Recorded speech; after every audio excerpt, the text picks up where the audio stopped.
Riccardo D'Alisi, architetto, designer, pittore, scultore, poeta, professore. Benvenuto ai Granai della Memoria.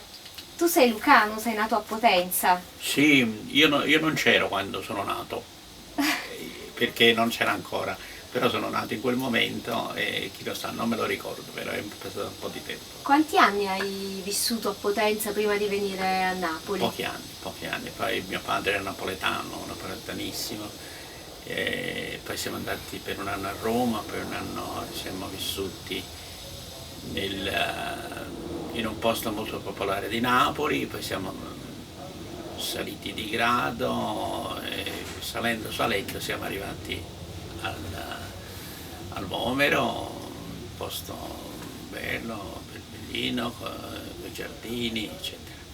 Quali sono i ricordi della tua infanzia legati al cibo?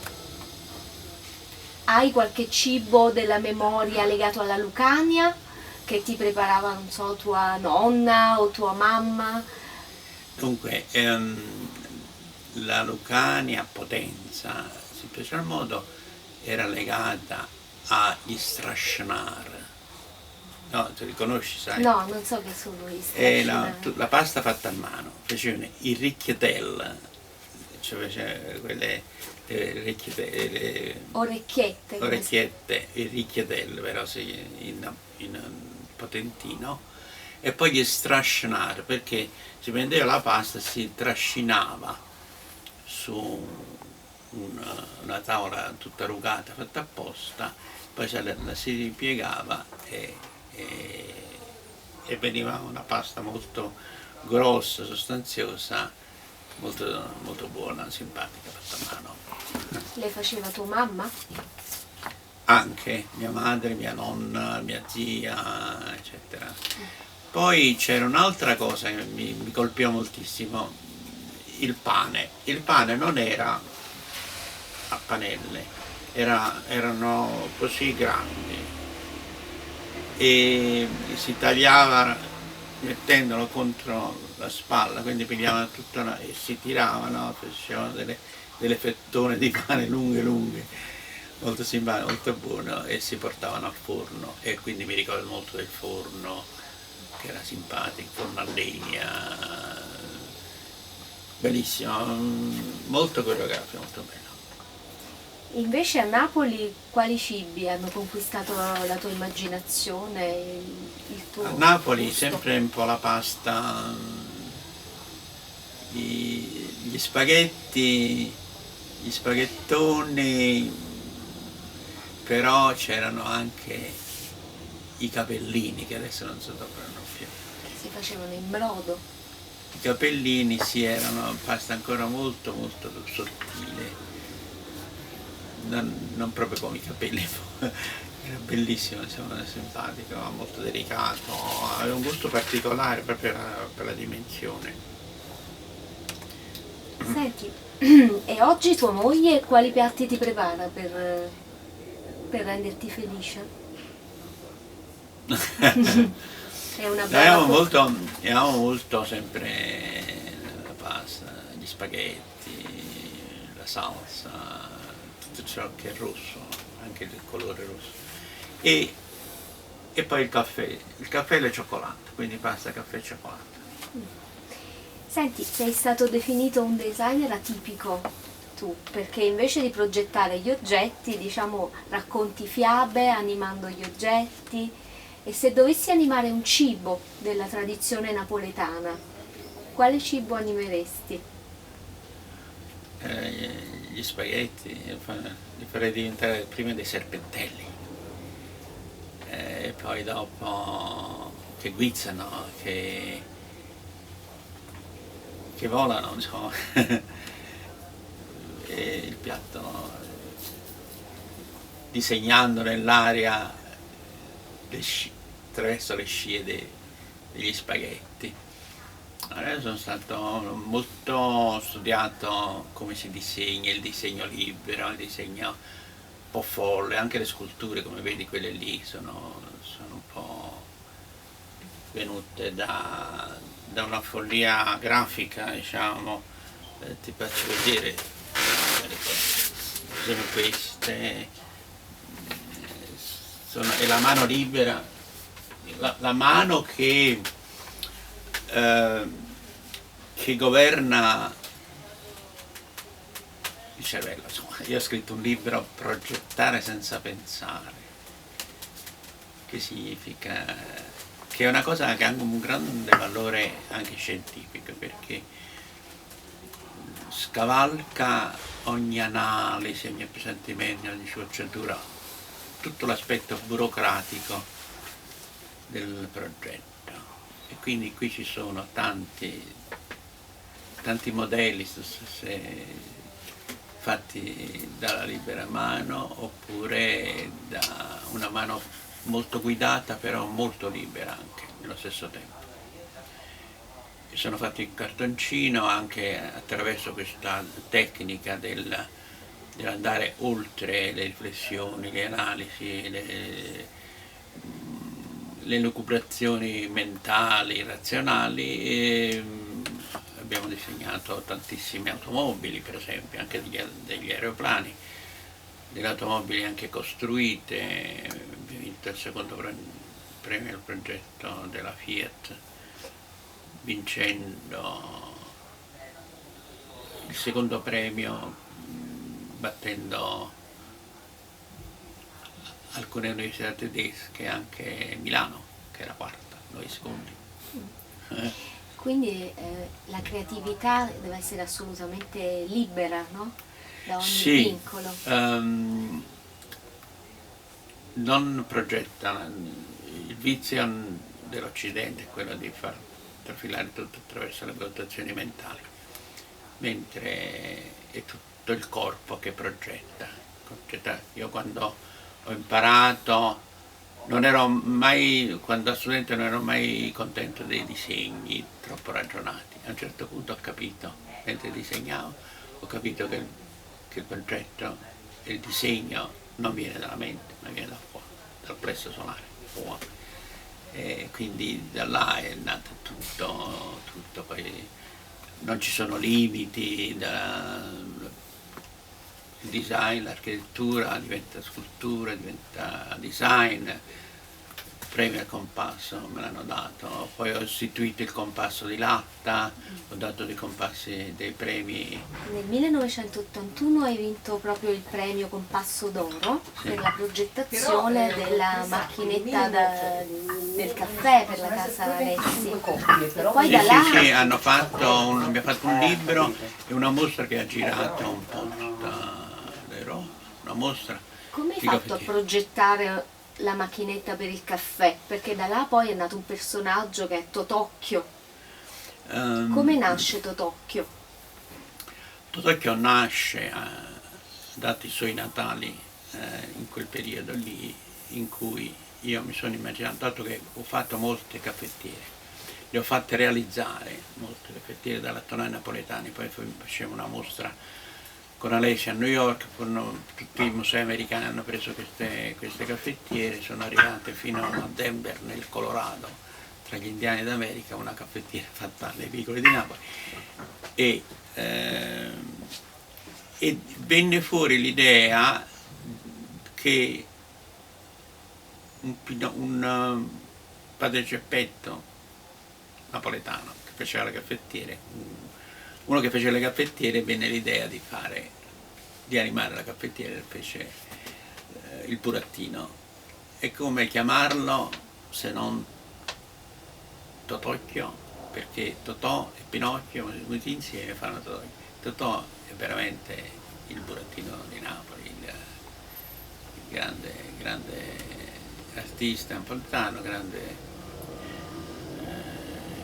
teatrante napoletano, memorabile il suo travestimento in Pinocchio, formidabile. E quindi poi è diventato tutto i cavalli, i cavalieri, gli arcieri, le cose eccetera, che sono state pubblicate. Addirittura i samurai, le caffettiere samurai, è diventata una cosa molto Senti, sintomatica. il caffè per te è una sostanza un po' magica perché tu la usi anche per disegnare. A me piace il caffè, lo prendo amaro, però con molto zucchero dentro. E poi, e poi ciò che rimane lo adopero, lo metto nel disegnare.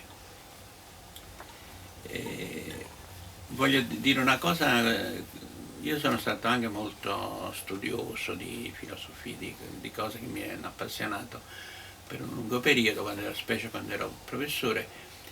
C'era addirittura Wittgenstein, che grande logico, lui grande logico diceva che la mia mano sa più della mia mente e quindi progettare senza pensare. Senti, Adesso, tu hai mai esercitato proprio la tua creatività in cucina, ai fornelli? ai fornelli sono un disastro, perché,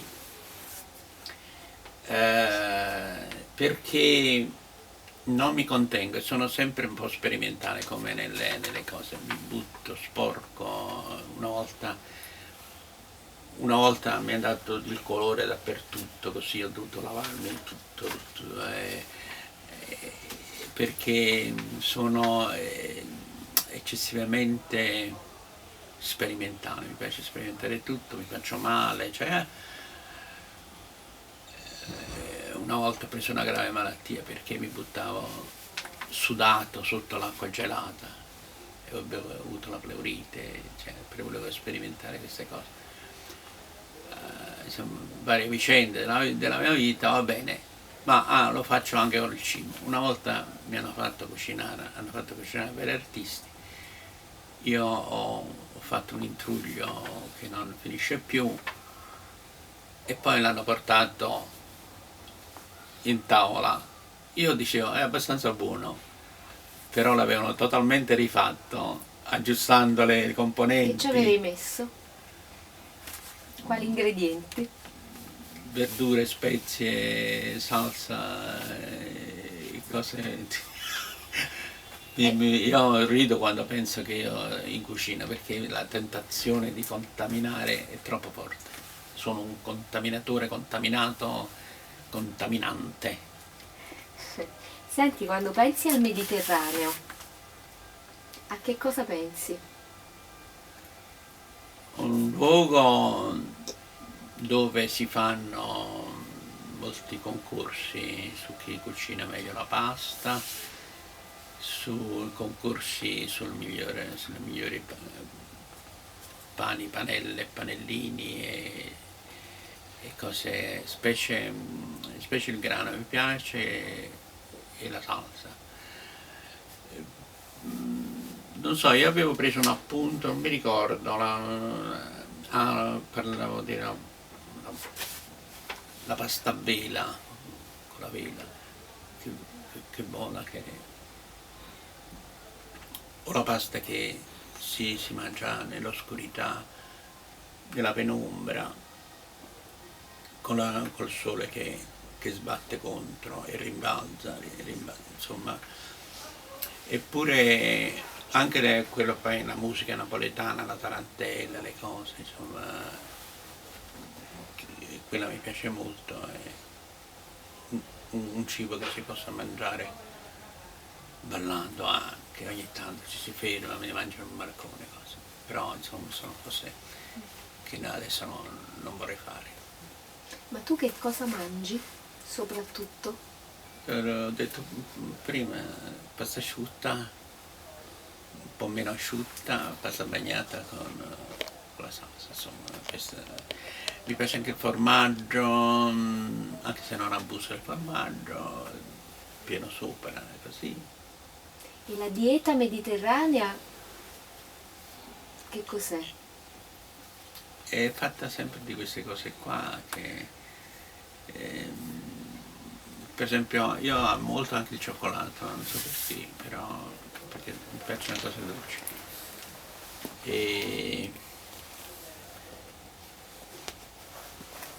E quello che io farei delle case, diciamo, delle barche fatte con la cioccolata, con le cose. insomma, fare delle gite in cui si possono mangiare cose più diverse, in giro per il Mediterraneo, facendo un giro di tutte le coste del Mediterraneo, cioè, Napoli un po' al centro. Insomma. Qual è il tuo dolce preferito? Sto dicendo la cassata, ma quella sì, più giù di tanto. No? È concessa la cassata. Concesso. C'è la cassata napoletana e la cassata siciliana, sono Sì, un po' sì, diverse. sono un po' diversi. La cassata non, perché il significato è che viene cancellata, ciò che è cancellato. Perché è cancellato? Perché bisogna dimenticare, altrimenti si vorrebbe mangiare ancora di più. Senti, invece l'espressione i granai del Mediterraneo. Il Mediterraneo del Mediterraneo. Pronto?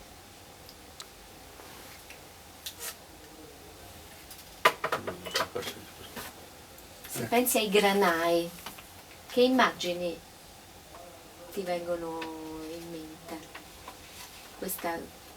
I granai del Mediterraneo ti fa pensare a? Non riesco a uscire da questo vortice dei luoghi che diventano anche il museo di tutte le storie di come è venuta su la pasta. Per esempio, io mi ricordo che gli antichissimi i romani, i greci mangiavano su quello che poi diventa la pizza, mangiavano su dei piatti che fatti con la pasta, che poi dopo che sono cominciati è diventata la pizza napoletana. E allora con la pizza si può fare tutto, insomma, la pizza è una cosa importantissima, di tutta l'area mediterranea, no? Però la pizza migliore è quella che si mangia a Napoli. E tu non hai mai rappresentato, hai mai disegnato cibi? Cioè, li hai mai guardati come... Ispirazione figurativa? No, specialmente forse la pizza e la pasta asciutta, diciamo, gli spaghetti.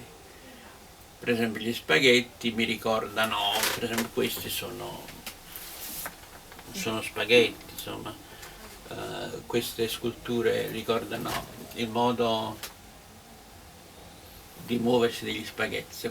Per esempio gli spaghetti si muovono in maniera interessante, forse non è stato mai fatto uno studio, un video, insomma, di come si vengono mossi gli spaghetti, si arrotolano oppure si muovono in maniera particolare, anche perché la loro consistenza è molto elastica e quindi crea un disegno.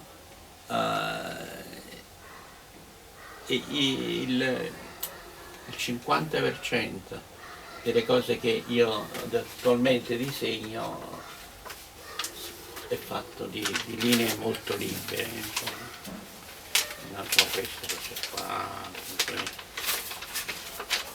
quello che ho fatto vedere prima, ma ce ne sono tantissime, anche le sculture comincio a farle come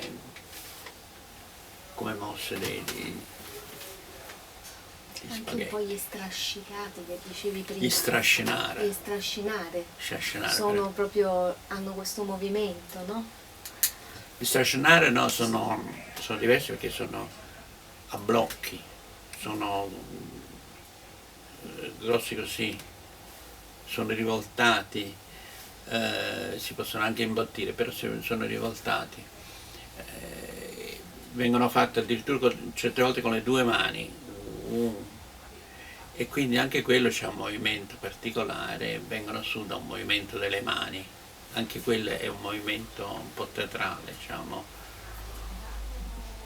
Sì, insomma, con la pasta ha sempre un disegno veramente Una sostanza che si modella. Si modella, propizia come la creta, è più della creta,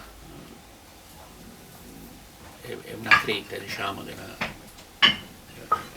modellabile, modellata.